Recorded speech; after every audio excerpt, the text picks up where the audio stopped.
znowu w naszym kolejnym odcinku. Przechodzimy znów o poziom wyżej w serii.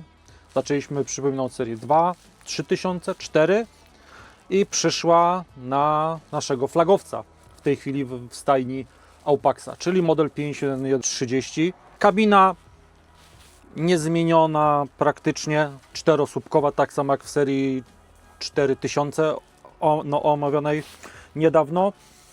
Detale, różnice wynikają też z pozostałych różnic między serią 4 a 5000, dlatego że skrzynia już jest z półbiegami. Mamy do dyspozycji, operator Aupaxa 5130 ma do dyspozycji 45 biegów do przodu i 15 do tyłu. Z tego względu, że każdy bieg ma swoje 3 półbiegi. Jazda tył-przód jest przełączana elektrohydraulicznie. Wyświetlacz jest ten sam, kolumna kierownicy praktycznie jest ta sama. Także poruszając się tak samo jak w poprzednich gamach, seriach ciągników, strefami po kabinie. Zaczynamy od strefy centralnej, czyli kolumny kierowniczej, jazda tył-przód, przełączniki, czyli bardzo ważne światło awaryjne, sterowanie wycieraczkami, sterowanie klimatyzacji manualną i ogrzewaniem. Wiadomo, stacyjka, nawiewy. Mimo że dzisiaj mieliśmy w Tarnowie mróz, można powiedzieć, że siarczysty chodzący prawie do minus 15 stopni, ciągnik, wyświetlacz działają wszystko prawidłowo. Zimno jest, zimno. Ale jak jest zima, to musi być zimno, cytując nasz klasyk.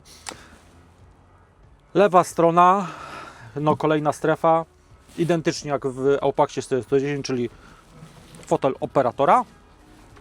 Oczywiście z pasem bezpieczeństwa. Wybór prędkości obrotowej wałka WOM 540 lub 1000 i pozycja neutralna. Przypominam, musi być pozycja neutralna, abyśmy uruchomili silnik. Radio, wiadoma sprawa, nie będę kontynuował. Kolejna strefa, ta najważniejsza, jeżeli chodzi o operatora, czyli centrum zarządzania ciągnikiem, sterowania ciągnikiem, ale także i maszynami.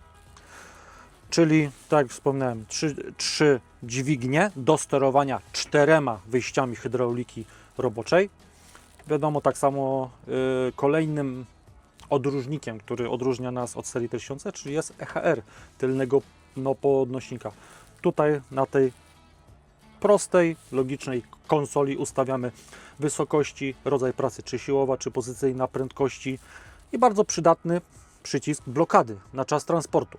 Uważam, że to jest fajne rozwiązanie chroniące przed nieumyślnym włączeniem, opuszczeniem naszego narzędzia podczas jazdy po drodze.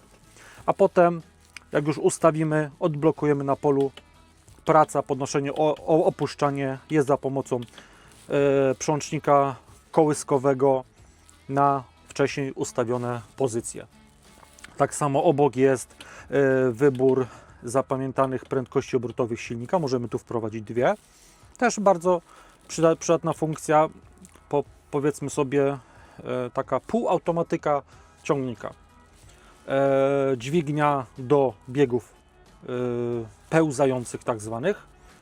Jeżeli chodzi tutaj tylny blok, tak samo jak w Aupaxie 400, światła robocze, światło ostrzegawcze, tak zwany kogut, zawór do sprawdzania pneumatyki oraz przyciski od aktywacji wypalenia filtra DPF i do chwilowej spauzowania w cyklu wypalania filtra.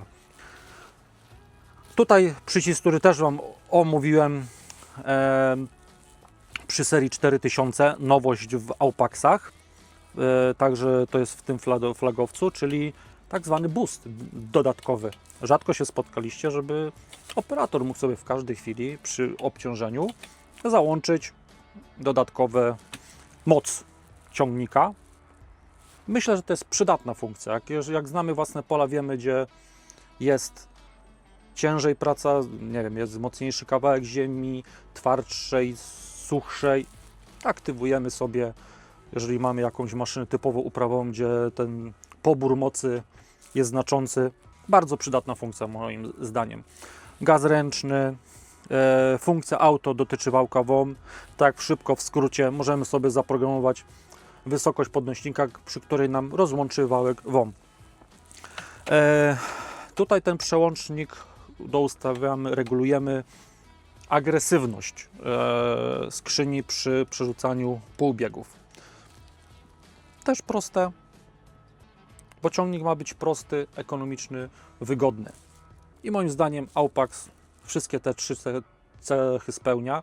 Zwykłe biegi, ja to nazywam szosowe i polowe, regulujemy tym przełącznikiem obok fotela, gdyż ta dźwignia jest nie jest aż tak często używana. Interesują Was pewnie te dwa jeszcze złącza. To jest złącze diagnostyczne, gdzie podczas serwisowania nasz serwisant może się podłączyć, sprawdzić parametry pracy silnika, skrzyni, czy wszystko jest ok. Natomiast tutaj dobrze znane gniazdo Kobo. Jedno z dwóch w ciągniku, bo jedno znajduje się z tyłu, poza kabiną, ale drugie jest także w kabinie, tak zwane 3-pinowe do zasilania sterowników maszyn towarzyszących. Jeżeli chcesz poznać różnice lub detale pomiędzy serią 4 a 5 tysięcy, kliknij ten link. Łatwo porównasz obie moje prezentacje i pomogą Ci wybrać właściwy ciągnik, najbardziej dostosowany do Twoich potrzeb.